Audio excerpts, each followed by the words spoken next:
तो हेलो दोस्तों, नमस्कार। कैसे हैं आप सभी? उम्मीद करते हैं कि सभी अच्छे ही होंगे। तो दोस्तों यहाँ पर आप लोग देख सकते हैं क्लास 9th का त्रैमासिक एग्जाम का ओरिजिनल प्रश्न पत्र आ चुका है। और ये क्लास 9th का इंग्लिश का ओरिजिनल प्रश्न पत्र आ चुका है, जो एकदम से ओरिजिनल प्रश्न पत्र है। ठीक है, तो यहाँ पर आप लोग पूरा क्वेश्चन यहाँ पर देख सकते हैं, बिल्कुल ओरिजिनल प्रश्न पत्र है। इसके बाद में सब्जेक्टिव भी बताया जाएगा आप लोगों को। ठीक है, तो आप लोग को करना क्या है, तो वीडियो को लाइक कीजिए, शेयर कीजिए। ठीक है, इस वीडियो को सुधांशु सर पढ़ाएंगे। ठीक है, तो आप लोग ज़्यादा से ज़्यादा शेयर जरूर कर दीजिएगा। ठीक है, चलिए अब सुधांशु सर जो है इस वीडियो को मतलब पूरा ऑब्जेक्टिव क्वेश्चन सब बताएंगे आप लोगों को। ठीक है, तो चलिए हम लोग स्टार्ट कर रहे हैं। आप लोगों को क्या करना है, वीडियो को ज़्यादा से ज़्यादा शेयर कर दीजिएगा। इंग्लिश का ओरिजिनल प्रश्न पत्र हम लोग लेकर आ रहे हैं। ठीक है, तो चलिए हम लोग स्टार्ट कर रहे हैं। आप लोग को क्या करना है, वीडियो को शेयर करते रहिएगा और कमेंट भी करके आप लोग बताइए कि आप लोग कौन से ज़िले से हैं। ठीक है, चलिए हम लोग स्टार्ट कर रहे हैं। आप लोग को सब्सक्राइब भी कर लीजिएगा। ठीक है, चलिए। हेलो दोस्तों, मेरा नाम सुधांशु शेखर है। जैसा प्रकाश सर बोले, अभी आप लोगों को इंग्लिश हम पढ़ाएंगे। इंग्लिश का क्लास जो क्वार्टरली एग्जामिनेशन 2023 का है। तो चलिए शुरू करते हैं। क्वेश्चन नंबर 1 से। क्वेश्चन नंबर 1 है, who was getting down at Saharanpur. मतलब है इसका कि सहारनपुर में नीचे कौन जा रहा था। Who was the getting down at Saharanpur. ठीक है, तो इसका आंसर होगा, ऑप्शन है ऑथर, बी ऑप्शन है गर्ल्स, सी ऑप्शन है आंट, डी ऑप्शन है पेरेंट्स। तो इसका सही जवाब होगा पेरेंट्स। पेरेंट्स सहारनपुर में डाउन जा रहे थे। ठीक है, अब आइए दूसरे क्वेश्चन पर आते हैं। Who is the lady with a difference. Who is a lady with difference. इसका मतलब ये हुआ कि ये ऐसा लग रहा है कि ये कोई किताब का नाम है, a lady with a difference. तो इस किताब का ऑथर कौन था, तो या फिर ये किताब किसके ऊपर बेस्ड था, ये पूछा जा रहा है कि ये या तो ये किताब के बारे में है या फिर उसके किसके ऊपर लिखा हुआ है उसके बारे में है। तो पहला ऑप्शन है इंदिरा गांधी, दूसरा ऑप्शन है प्रतिभा पाटिल, तीसरा ऑप्शन है महादेवी वर्मा और चौथा ऑप्शन है इस्मत चौधरी। ठीक है, तो इसका सही आंसर होगा डी, इस्मत चौधरी। ठीक है, अब इस्मत चौधरी ये इसका सही ऑप्शन होगा। ठीक है, अब आते हैं तीसरा प्रश्न पर। विच वाज द चुन्नी इंट्रोड्यूस्ड एट बगदादी कुवेदा। ठीक है, व्हेन वाज चुन्नी इंट्रोड्यूस्ड टू बगदादी कुवेदा। इसके ऑप्शन है 2 ईयर्स, बी ऑप्शन है 4 ईयर्स, सी ऑप्शन है 6 ईयर्स, डी ऑप्शन है 8 ईयर्स। तो इसका सही जवाब होगा बी, 4 ईयर्स, 4 साल इसका सही उत्तर होगा। ठीक है, अब आते हैं चौथा प्रश्न पर। चौथा प्रश्न है, वेयर इज़ लोगन एयरपोर्ट। लोगन एयरपोर्ट कहाँ पर स्थित है। ठीक है, इसका ऑप्शन ए है लंदन, बी ऑप्शन है बोस्टन, सी ऑप्शन है बली, डी ऑप्शन है ऑस्ट्रेलिया। मतलब लोगन एयरपोर्ट कहाँ पे स्थित है, तो इसका सही जवाब होगा बोस्टन। ये बोस्टन में स्थित है। बोस्टन इंग्लैंड में है, एक शहर का नाम है, वहीं पे ये स्थित है।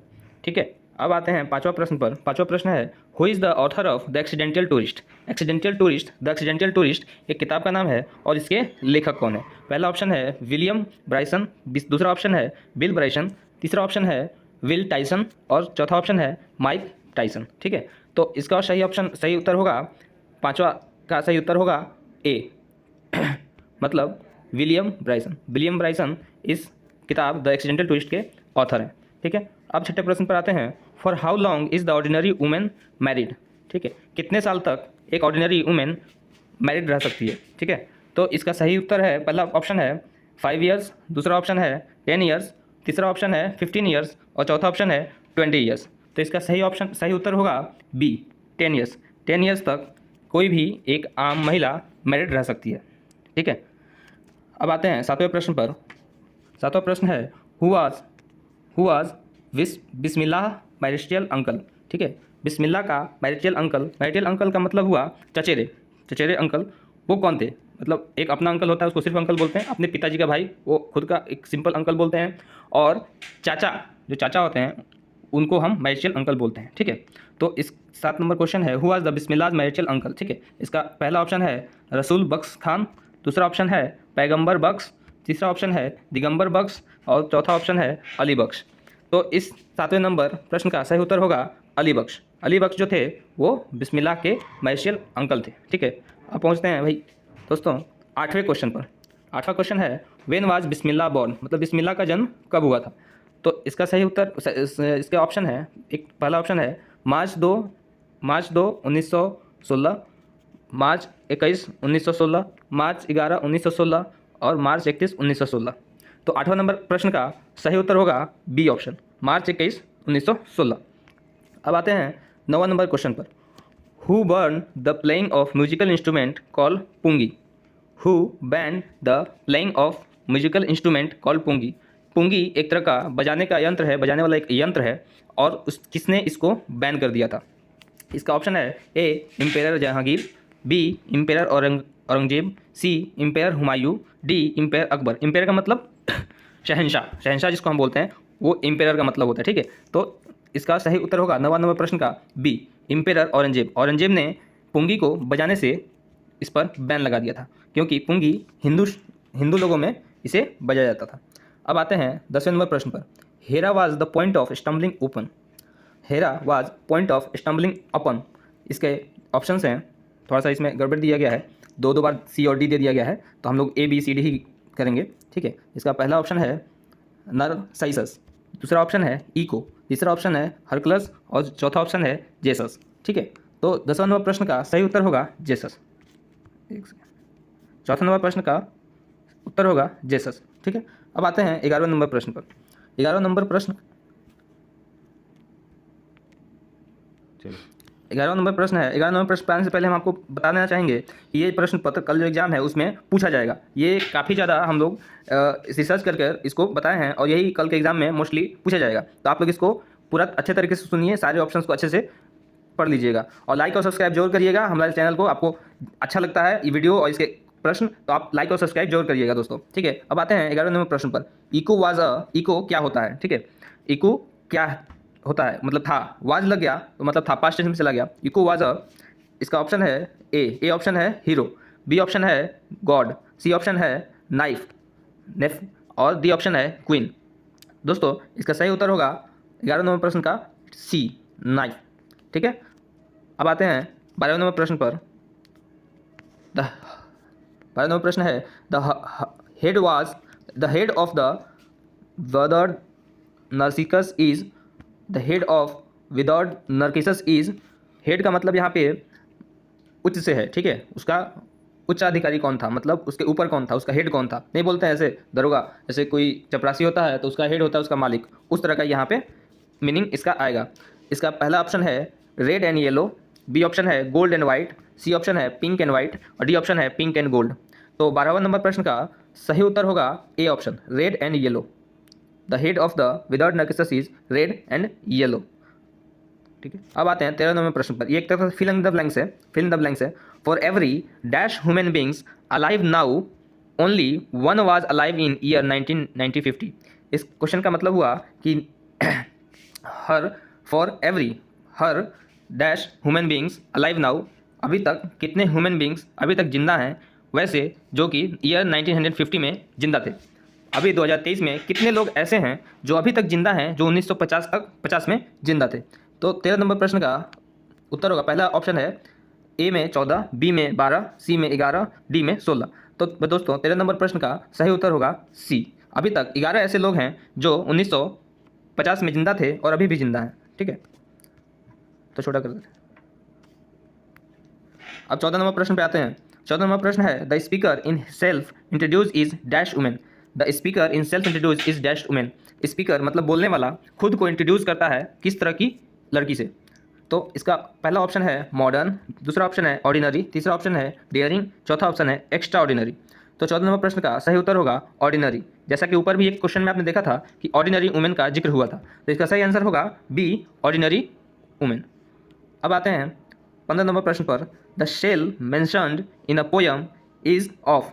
द शेल मैंशन, पोयम में शेल मतलब खोल, पोयम में किसके खोल का जिक्र हुआ है।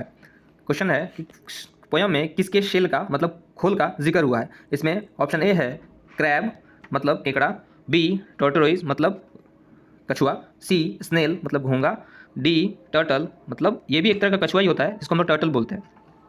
तो 15 नंबर प्रश्न का सही उत्तर होगा बी टोटोइज। टोटोइज का जिक्र हुआ है, ठीक है। अब आते हैं 16 नंबर प्रश्न पर। What is hacked in poem sound. Sound poem में क्या चीज़ हैक हुआ है, ठीक है। इसका ऑप्शन है ए रूट, बी ट्री, सी रोप, डी ब्लोसम। तो 16 नंबर प्रश्न का सही उत्तर होगा ट्री। ट्री को हैक्ड है पोयम साउंड में, साउंड पोयम में ट्री को हैक किया गया है। ये आप उस तरह का हैक नहीं समझेंगे जिससे कंप्यूटर हैकिंग वगैरह होता है। ये पोयम में एक तरह से बोला गया है कि ट्री को हैक किया गया है, ठीक है। अब दोस्तों 17 नंबर प्रश्न पर आते हैं। प्रश्न पर आने से पहले आपको हम फिर बता दें, ये प्रश्न हम लोग कल के होने वाले एग्जाम के लिए कर रहे हैं और ये प्रश्न आप अच्छे से पढ़ लें, यही प्रश्न कल पूछा जाएगा। और आपको ये अच्छा लग रहा है तो इसको लाइक और सब्सक्राइब जरूर करिए हमारे चैनल को, ठीक है दोस्तों। तब अब बढ़ते हैं आगे 17 नंबर प्रश्न पर। विच season is mentioned in the poem sound? Sound poem में कौन से सीजन का जिक्र किया गया है, ठीक है। इसका पहला ऑप्शन है विंटर एंड स्प्रिंग, दूसरा है स्प्रिंग एंड समर, तीसरा ऑप्शन है स्प्रिंग एंड ऑटम और चौथा ऑप्शन है ऑटम एंड विंटर। विंटर का मतलब ठंड, स्प्रिंग का मतलब वसंत ऋतु, ऑटम का मतलब वसंत ऋतु के बाद आने वाला और समर का मतलब गर्मी का मौसम, ठीक है। तो 17 नंबर प्रश्न का सही उत्तर है C, spring and autumn. Sound poem में स्प्रिंग एंड ऑटम का जिक्र हुआ है, ठीक है दोस्तों। अब आते हैं 18 नंबर प्रश्न पर। 18 नंबर प्रश्न है who was written to Daffodils? Daffodils एक बुक है, उसको किसने लिखा है, ठीक है। तो इसका ऑप्शन है ए रॉबर्ट हार्डी, दूसरा ऑप्शन है रॉबर्ट एंड्रयूज, तीसरा ऑप्शन है रॉबर्ट हेरिक और चौथा ऑप्शन है रॉबर्ट डेविडसन। तो 18 नंबर प्रश्न का सही उत्तर होगा रॉबर्ट हेरिक। रॉबर्ट हेरिक ने द डैफोडिल्स लिखा है। अब आएंगे 19 नंबर प्रश्न पर। 19 नंबर प्रश्न पर आने से पहले बच्चों आपको बता दें कि जो क्वेश्चन हम आपको करा रहे हैं ये कल आने वाले एग्जाम में आएगा और आपको ये क्वेश्चन अच्छा लग रहा है तो हमारे चैनल को लाइक और सब्सक्राइब जरूर करिए। हमारे चैनल का नाम है गुरु मॉनिटर स्टडी पॉइंट, इसको आप लाइक और सब्सक्राइब जरूर से जरूर करिए। अब आते हैं 19 नंबर प्रश्न पर। 19 नंबर प्रश्न है the girl in the I are not here was to get down at, ठीक है। The girl in the I are not here was to get down at. The I are not here ये एक तरह का, ठीक है, इसमें कौन किसको डाउन नहीं करने का जिक्र किया गया है। पहला ऑप्शन है एक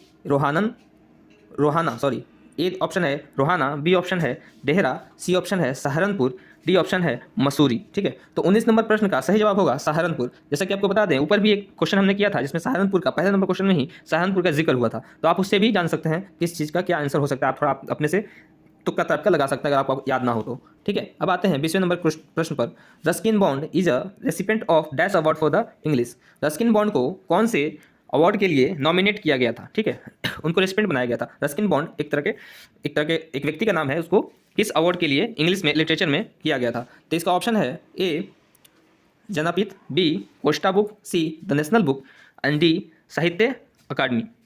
तो इसका 20 नंबर प्रश्न का सही उत्तर होगा साहित्य अकादमी, ठीक है।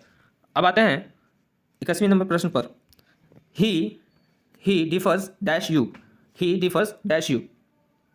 ये फिल इन द ब्लैंक्स है, यहाँ पे हमको भरना है। इसमें ऑप्शन है A with, B for, C on, D at. तो 21वें नंबर प्रश्न का सही उत्तर होगा with. He differs with you. With यहाँ पे एक तरह से वर्ग पे काम करेगा, मतलब आप उससे अलग हो। He differs dash you, he differs with you, वो आपसे अलग है। आपसे इसमें विथ जोड़ने से आपसे का पता चलता है, ठीक है। अब आते हैं 22वें नंबर प्रश्न पर। You should not laugh dash the poor. ये भी एक तरह का फिल इन द ब्लैंक्स है दोस्तों। You should not laugh dash at the poor. आपको नहीं हंसना चाहिए डैश गरीब आदमी, ठीक है। तो आप इसमें कहेंगे इसमें, उसमें, उस पर, किसी पर, इस तरह का हम सब यूज़ करते हैं कि आपको उस पर नहीं हंसना चाहिए, आपको उसमें नहीं हंसना चाहिए, आपको उसके ऊपर नहीं हंसना चाहिए। तो इसमें 22 नंबर प्रश्न का सही उत्तर होगा एट। आप कह सकते हैं, मैंने बोला कि आपको किसी के ऊपर नहीं हंसना चाहिए। You should not laugh dash the poor, you should not laugh on the poor. On the poor कहेंगे ये उसके ऊपर का हो जाएगा, मतलब किसी चीज़ के ऊपर हो जाना। और एट का भी मतलब किसी ऊपर ही होता है, लेकिन इसमें कोई सामग्री का यहाँ पे वर्णन नहीं किया गया है। इसमें वर्णन किया गया है एक तरह के भावना का। तो जहाँ भावना का वर्णन होता है वहाँ एट शब्द का यूज़ किया जाता है अगर किसी के ऊपर भावना दर्शाना हो तो। अब आते हैं 23वें नंबर प्रश्न पर। A set of combs dash been bought. ये भी एक तरह का फिल इन द ब्लैंक्स है। ये सेट ऑफ कॉम्स मतलब जो बाल झाड़ने वाला जो होता है, जिसे हम बाल झाड़ते हैं, उसको कॉम्ब कहते हैं, ठीक है। तो a dash have, a set of dash been bought. इसका ऑप्शन है, ऑप्शन ए में है हैव, ऑप्शन बी में है वेयर, ऑप्शन सी में है हैज, ऑप्शन डी में है आर। तो 23 नंबर प्रश्न का सही उत्तर होगा C, a set of comb has been bought, ठीक है दोस्तों। फिर आगे बढ़ते हैं 24वें नंबर प्रश्न पर। He dash has a ghost last night. ये भी तरफ फिल इन द ब्लैंक्स है कि he dash a ghost last night. इसका ऑप्शन है A see, B saw, C has been, D seen. मतलब उसने एक भूत को देखा, क्योंकि सब चीज़ इसमें जितने ऑप्शंस हैं इसमें सभी में यही दर्शाया गया है कि किसी ने भूत को देखा, लेकिन अकॉर्डिंग टू इंग्लिश लिटरेचर इसमें सही ऑप्शन कौन सा होगा ग्रामर के थ्रू। तो 24 नंबर प्रश्न का सही उत्तर होगा C has been. He has seen a ghost last night. उसने कल रात को एक भूत को देखा था। अब आगे बढ़ते हैं 25वें नंबर प्रश्न पर। Choose the correct spelling. इसमें स्पेलिंग करेक्शन देखना है कि कौन सा स्पेलिंग इसमें से करेक्ट है। और इसमें वर्ड जो है वो है रिसोर्स। ए में, बी में, सी में, डी में, सब में रिसोर्स ही लिखा गया है। अलग अलग अल्फ़ाबेट को चेंज कर करके रिसोर्सेज ही लिखने का प्रयास किया गया है। लेकिन इसमें से कौन सा स्पेलिंग सही है? इसमें डी नंबर स्पेलिंग सबसे सही है, RESOURCES। ठीक है, तो सही ऑप्शन होगा 25 का डी, रिसोर्सेज। 26 नंबर प्रश्न पे आते हैं। Choose the correct spelling. Choose the correct spelling. इसमें भी आपको स्पेलिंग ही करेक्ट चूज करना है। और जो वर्ड दिया गया है वो है एग्जिस्टेंस। एग्जिस्टेंस कहते हैं उसको। तो इसमें भी सब अलग अलग अल्फ़ाबेट यूज करके एग्जिस्टेंस लिखने का ही यूज मतलब कोशिश किया गया है। लेकिन इसमें से करेक्ट स्पेलिंग क्या है? इसका करेक्ट स्पेलिंग होगा एक्सिस्टेंस, BEXISTANCE, एग्जिस्टेंस। एग्जिस्टेंस कहते हैं इसको। एक्सटेंशन कितना बार लोग बोलते हैं, लेकिन इसका सही प्रोनाउंसिएशन होगा एग्जिस्टेंस। ठीक है दोस्तों, अब आते हैं 27वें नंबर प्रश्न पर। 27वें नंबर प्रश्न में है choose the passive voice of the following sentence. इसमें एक सेंटेंस दिया गया है जिसका आपको पैसिव वॉइस चूज करना है। ठीक है, तो इसका ए नंबर में है by whose was it done. इसमें by whom it was done, by whom were it done, by who it was done. ठीक है, तो इसमें पहला ऑप्शन है 27 का by whose it was done, B का है bye whom it was done, सी का है bye whom were it done, D का है by who it was done. तो इसका सही आंसर होगा C, by whom were it done. ठीक है दोस्तों, अब आते हैं 28वें नंबर प्रश्न पर। Choose the passive voice of the following sentence. Ramu plays tennis. ये पैसिव वॉइस इसका क्या होगा?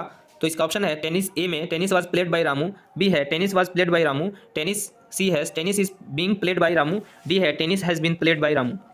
तो इसका सही ऑप्शन होगा 28 का B, tennis is played by Ramu. अब आते हैं 29वें नंबर प्रश्न पर।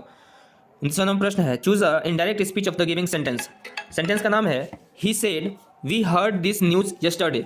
ही सेड, उसने कहा कि हमने कल रात ये न्यूज सुना था। अब इसका इनडायरेक्ट स्पीच हमें जानना है। ए है he said that they had heard that news the previously day, B है he said that he had heard the news yesterday, C है he said that he had heard the news next day, D है he said that they had heard this news yesterday। देखिए दोस्तों, इसमें सब कुछ grammar का खेल है ना। आपको ये सारे सेंटेंस सही लग रहे होंगे, लेकिन इसमें ग्रामर की वजह से इसमें सही आपको चूज करना है। वो हम आपको जब क्लास कराएंगे इंग्लिश का तब आपको बताएंगे। अभी हम आपको डायरेक्ट आंसर बताते हैं। इस 29 नंबर प्रश्न का आंसर होगा D, he said that they had heard this news yesterday।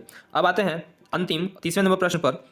30वां number प्रश्न है the indirect speech of the given sentence he said where is my car. इस सेंटेंस का इनडायरेक्ट स्पीच क्या होगा? इसका ऑप्शन है he asked where it has he asked where was his car, B option है he asked where his car was, C option है he told where my car is, D option है he inquired where my car was. तो 30वां और अंतिम प्रश्न का सही उत्तर होगा option A, he asked where was his car. तो अभी आपको हमने 30 क्वेश्चन कराए और ये 30 क्वेश्चन आपको कल के एग्जाम में पूछा जाएगा। आप लोग बहुत अच्छे से, अगर किसी को याद ना हो, आपने लिखा नहीं हो, तो फिर से इस वीडियो को देखकर आप सारे आंसर्स और क्वेश्चंस लिख लीजिए, इसको पढ़ लीजिए। कल के एग्जाम ये पूछा जाएगा। और आपको हमारा वीडियो अच्छा लगा हो तो हमारे चैनल को लाइक और सब्सक्राइब जरूर कीजिए। हमारा चैनल का नाम है गुरु monitor study point. Thank you दोस्तों, फिर मिलेंगे। तो हेलो दोस्तों, आप लोग बताइएगा कि सर ने कैसे पढ़ाया। ठीक है, सर जो है सुधांशु सर, ये आप लोगों को इंग्लिश पढ़ाते हैं इसी चैनल पर। ठीक है, हम लोग ऑफलाइन क्लासेस जो कराते हैं उसमें ये पढ़ाते हैं, तो हम लोग साथ में ही वीडियो बनाते हैं। ठीक है, तो आप लोगों को क्या करना है, तो वीडियो अच्छा लगा हो तो प्लीज़ लाइक शेयर और सब्सक्राइब जरूर कीजिएगा। और व्हाट्सअप में जुड़ जाइए आप लोग। ये ओरिजिनल प्रश्न पत्र है जो आपके कल 30 तारीख के एग्जाम में आपको रहेगा। ठीक है, तो आप लोग क्या करना है, जल्दी से लाइक कर दीजिए, चैनल पर नया सब्सक्राइब कर दीजिएगा। और व्हाट्सअप ग्रुप का लिंक डिस्क्रिप्शन में दिया गया है, तो डिस्क्रिप्शन से डायरेक्ट आप लोगों को ग्रुप में जुड़ जाइएगा। ठीक है, तो आप लोगों को क्या करना है, मेरा नंबर है उस पर आप लोगों को मैसेज करके वहाँ पर मैं आपको लिंक दूंगा ग्रुप का, तो वहाँ से आपको जुड़ जाना है। नंबर है 6207 32 720। ठीक है, तो इसी नंबर पर आप लोग को जुड़ जाना है व्हाट्सएप ग्रुप का। तो चलिए हम मिलते हैं नेक्स्ट वीडियो में। तब तक के लिए जय हिंद दोस्तों, टेक केयर, अपना ख्याल रखिएगा।